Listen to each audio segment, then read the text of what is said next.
ओम शांति। ओम शांति। ओम शांति। ओम शांति। ओम शांति। ओम शांति। ज्ञान सागर बाबा भगवान को इतने जन्म ढूंढा अज्ञान में, तो मिले कहाँ से? तो ज्ञान सागर बाबा मिला तो ज्ञान मिला, ज्ञान मिला तो पहचान मिली। नहीं तो एक दूसरे को ही नहीं पहचानते थे, एक दूसरे को ही नहीं पहचानते थे, बस साथ साथ चलते थे, रिश्ता निभाते थे, लेकिन पहचानते नहीं थे एक दूसरे को। जन्म लिया मर गए, जन्म लिया बोल, बच्चा जन्म लिया तो बोलता जन्म लिया, और ज़िंदगी भर साथ साथ चले, उसके बाद मर गए, लेकिन पहचान नहीं हो पाई, पहचान नहीं हो पाई। तो बाबा समझाते हैं, क्या समझाते हैं बाबा? अपनी शुभ भावनाओं की शक्ति इतनी अंदर में बढ़ाएं जो किसी की अशुभ भावना समाप्त हो जाए। अपने शुभ संकल्पों की शक्ति इतनी बढ़ाएं जो किसी के अशुभ संकल्प समाप्त हो जाए। क्यों पैदा होते हैं? अभी शुभ संकल्प और अशुभ संकल्प पैदा क्यों होते हैं, जन्म क्यों लेते हैं, ये कारण क्या है? अपने पास अशुभ संकल्प है। तो बाबा समझाते हैं, है ना, कि जब हम रूप के संकल्प करेंगे या देह के संकल्प करेंगे या देह दुनिया वैभव पदार्थों के संकल्प करेंगे या मान शान पद पैसे के संकल्प करेंगे, तब संभावना पैदा होती है अशुभ संकल्प पैदा होने की। क्योंकि ऑलरेडी हम लोग 63 जन्मों से रूप के अभिमान में हैं, अर्थात देह के अभिमान में हैं, वो भी आधी देह के, पूरी देह के अभिमान में नहीं है। संपूर्ण देह हमारे पास पिछले 63 जन्मों से नहीं है, बल्कि और बोलेंगे ऊपर से ले लो, त्रेता युग से, 63 में 12 जन्म और जोड़, तो 75 जन्मों से नहीं है। हम ऐसा सोचेंगे, समझेंगे। सतयुग में फिर भी वो एक शिवालय था, शिव बाबा की गिफ्ट थी, आत्मा शरीर दोनों सतो प्रधान थे, तो देह अभिमान जैसी बात नहीं थी। लेकिन बाबा समझाते हैं कि अगर आपको देह अभिमान है, निशानियाँ देखो, देह अभिमान है तो क्या नुकसान होगा?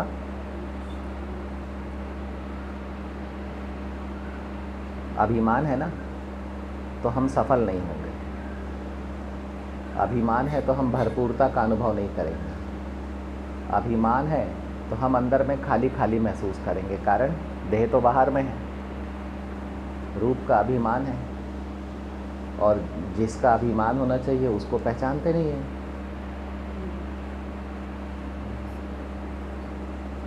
तब बाबा समझाते हैं कि अगर आपको रूप का अभिमान है तो आप किसी के कर्म के अगेंस्ट में या रिएक्शन में कर्म करेंगे। किसी ने कुछ बोला, आप भी कुछ बोल देंगे। किसी ने कुछ सोचा तो आप भी उसके बारे में सोचने लग जाएंगे। किसी ने कुछ किया तो आप भी करने लग जाएंगे। किसी ने एक को पसंद किया तो आप भी उसी आदमी को पसंद करेंगे या उसी वस्तु को पसंद करेंगे। किसी को कोई अवस्था मिली तो आपको भी वही सिंहासन चाहिए। ये है रूप का अभिमान, अर्थात देह का अभिमान, और ये बहुत तंग करता है। अगर आप देह के अभिमान में हैं तो आपको अंदर का बल महसूस नहीं होगा, अंदर की चेतना महसूस नहीं होगी। क्यों? मतलब आपके पूरे 83 जन्म खाली लगेंगे आपको। ऐसा क्यों होगा? क्योंकि आपको जो सबसे बाहर में रचना है, अर्थात ये अंतिम देह, उसका अभिमान है। मध्य की देह का अभिमान फिर भी चलेगा, आधा भरा है। 8-10 जन्म पुरानी देह का अभिमान वो भी चल जाएगा, थोड़ा बहुत तो भरा हुआ है। लेकिन इस अंतिम देह का अभिमान, अर्थात पूरे 83 जन्म खाली है, अंदर तक आत्मा जा ही नहीं पा रही है, बाहर ही बाहर में है आत्मा। तो उसके पास अंदर के सुख नहीं है, बिल्कुल भी स्व के सुख नहीं है, स्वचिंतन का सुख नहीं है उसके पास में। तो बाबा समझाते हैं कि अंतिम सिरे पर अगर आप अभिमानी बनकर खड़े हो जाएंगे और रूप का अभिमान है, तो मन बुद्धि संस्कार एक्टिव कहाँ से होगा? तो जो आपके पास में इस जन्म के संस्कार के अलावा बाकी जो कल्प भर के और संस्कार हैं, वो कहाँ से एक्टिव होंगे? आत्मा में चेतना कहाँ से आएगी?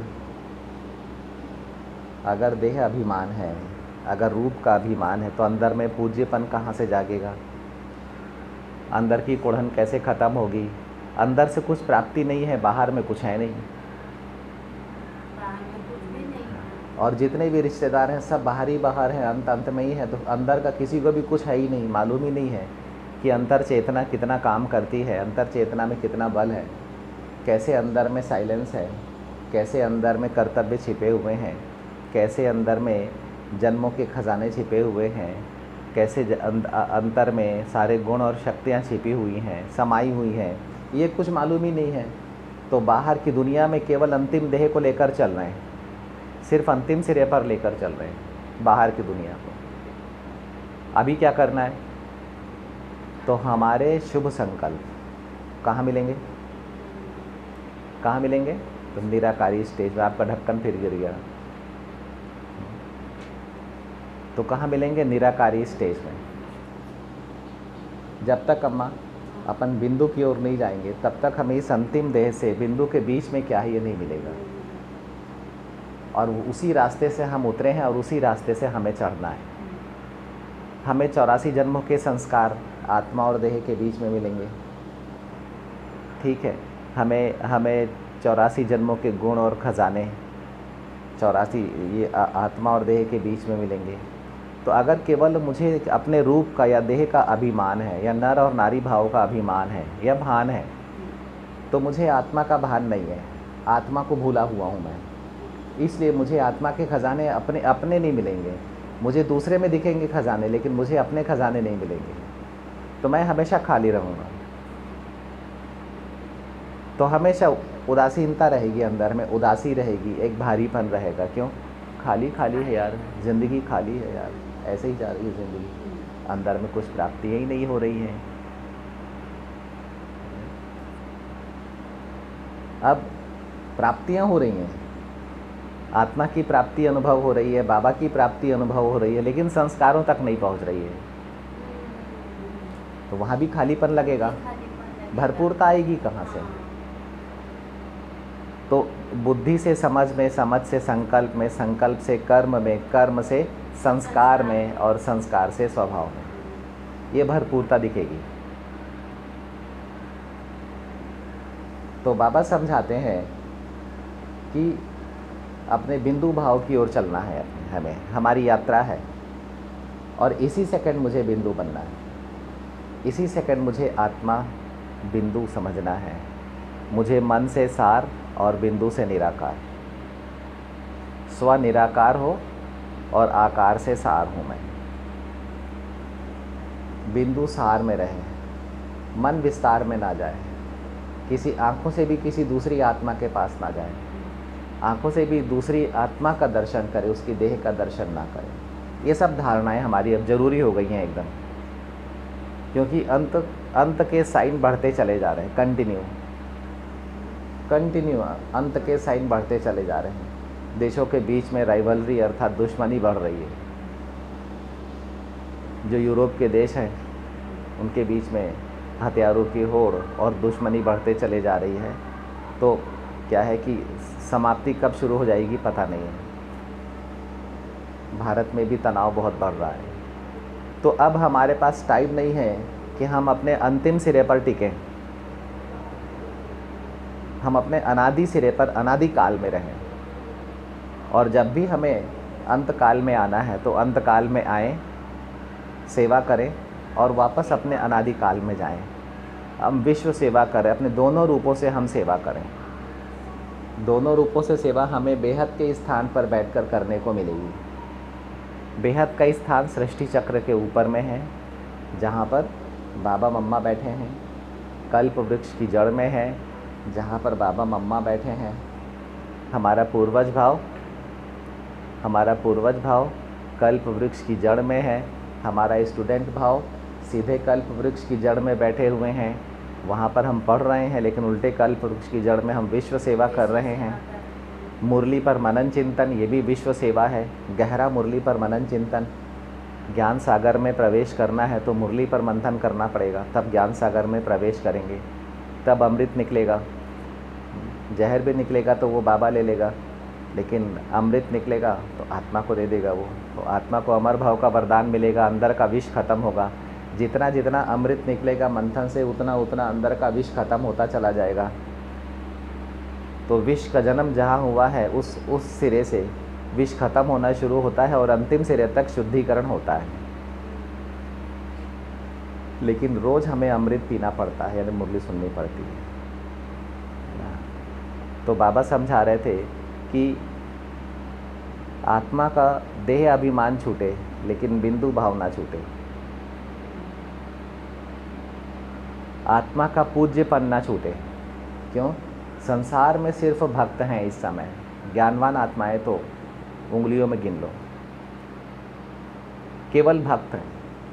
तो भक्तों के आगे में पूज्य चाहिए, भक्तों के आगे में इष्ट चाहिए, भक्तों के आगे में भक्त इस समय दुखी हैं तो दुख हरता चाहिए। मास्टर दुख हरता, लेकिन मास्टर किसी के भी दुख हरने के लिए हमें उसे अंत से मध्य और आदि की ओर लाना पड़ेगा। उसके लिए त्रिकालदर्शी त्रिमूर्ति बाबा चाहिए। जब तक आत्मा को यानी बच्चे को माँ बाप नहीं मिलेंगे तब तक वो हमारे साथ चलेंगे नहीं। जब तक हम उनको ये नहीं बोलेंगे चलो तुम्हें हम परम माता पिता की ओर ले चलते हैं, परमात्मा की ओर ले सकते हैं। परमात्मा यानी परम माता पिता।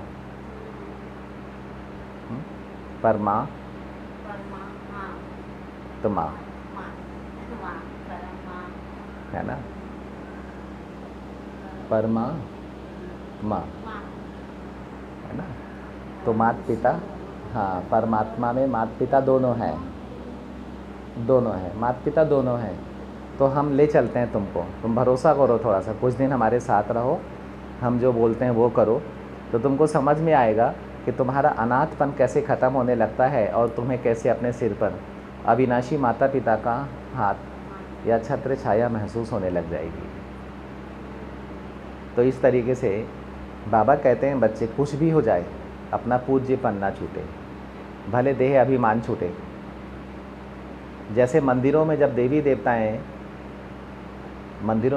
देवताओं की मूर्ति होती है, जब भक्त आते हैं तो देवी देवताओं को पूज्य समझकर ही पूजा करते हैं। अब उनमें क्या देखा देवी देवताओं में मालूम नहीं, ताज देखा, मोर मुकुट देखा, क्या देखा देवी देवताओं में नहीं पता, लेकिन उनकी पूजा करते हैं। तो देवी देवताओं को खड़े खड़े कुछ भी हो, लेकिन उनका पूज्यपन नहीं छूटता है। तो बाबा कहते हैं तुम्हारा पूज्यपन किसी भी कीमत पर नहीं छूटना चाहिए, चाहे कितनी बड़ी भी प्राप्ति हो या कितनी बड़ी भी अप्राप्ति हो या कितना भी दर्द क्यों ना हो, पूज्यपन नहीं छूटना चाहिए तुम्हारा अभिमान तुम्हारे सिर पर नहीं आना चाहिए। ये बाबा अनुभव करा रहे थे अंदर में। बिंदु अभिमान के अंधेरों में ना खोए, बिंदु के उजाले में अभिमान खो जाए, अभिमान भूल जाए बिंदु के उजाले में। ये बाबा अनुभव करा रहे थे, गहराई से अनुभव करा रहे थे आज। ये सब बड़ी गहराई से अब गहराइयाँ मिली हैं तो गहराई में अनुभव हो रहा है कि किन गहराइयों तक अभिमान है, ये महसूसता आ रही है अब। तो हमको अब इस पॉइंट को समझना है कि निराकारी रूप की निरहंकारिता क्या है। जब तक हम देह अभिमान छोड़ेंगे नहीं, ये छूटेगा नहीं। तो छोड़ो तो छूटो, ये भी महामंत्र है। जब तक हम देह अभिमान छोड़ेंगे नहीं तब तक छूटेगा नहीं। निराकारी अवस्था तक जाना है तो छोड़ना पड़ेगा। जब तक हम अपनी बुराई को छोड़ेंगे नहीं तब तक छूटेगा नहीं, तो छोड़ना पड़ेगा। जब आप कुछ भी चीज़ छोड़ने जाओगे तो हिम्मत भी चाहिए और हल्का फुल्का तनाव भी पैदा होता है, नकारात्मकता भी निकलती, क्योंकि हमने बहुत लंबे समय से नकारात्मकता को या बुराइयों को अपना के रखा हुआ था। तब बाबा समझाते हैं, आज बाबा ने जो पढ़ाया उसका कंक्लूज़न है कि हर कीमत पर मस्तक में बिंदु चमकता हो और बिंदु की लाइट बढ़े, कम ना हो। भूलेगी तो लाइट कम होगी, और बिंदु अगर नज़रों में रहेगी, दृष्टि में रहेगी, अनुभूतियों में रहेगी, तब बाबा कहते हैं कि बिंदु की लाइट बढ़ेगी। जितना लाइट बढ़ेगी उतना आपको स्वदर्शन तो होगा ही होगा, साथ साथ बाहर जो आपको देखने के लिए आए हुए हैं, देखने के प्यासे हैं, उनको भी साक्षात्कार होगा, आपके साक्षात रूप का साक्षात्कार होगा। तो इसीलिए बिंदु दर्शन, बिंदु की अनुभूति, अपनी अनुभूतियों में जो हमारे पास में 63 जन्मों की कमज़ोर अनुभूतियां हैं, उन अनुभूतियों में हमें अब बिंदु भाव की स्थापना करना है। अब जो भी अनुभूतियां हम जन्म दें, वो आत्मा वो बिंदु रूप से जन्म ले, देह रूप से या देह के लिए जन्म ना ले। अभी ये पहले पार्ट पर हमको थोड़ा ज़्यादा ध्यान देना पड़ेगा। पहले पार्ट में मैं आत्मा हूँ, मैं देह नहीं हूँ, और कुछ भी बोलने से पहले मुझे निराकारी, निरहंकारी, निर्विकारी, कुछ भी देखने से पहले निराकारी, निरहंकारी, निर्विकारी, निर्विकारी, निरहंकारी। अभी आत्मा को नज़र में रखना है और बार बार इसको अनुभव करना है। निरहंकारी, मुझे रूप का अहंकार नहीं है, मैं निराकारी स्थिति में स्थित होकर अपने बिंदु रूप की निरहंकारिता को महसूस कर रही हूँ। ये निरहंकारिता मेरे चारों तरफ एक सुरक्षा कवच बना रही है, जो मुझे तत्वों की आँच से, विकर्मों की आँच से और दूसरी आत्माओं के द्वारा चलाए गए तीर, उनसे बचा रही है। मैं एक निरहंकारिता के सुरक्षा घेरे में आ गई हूँ।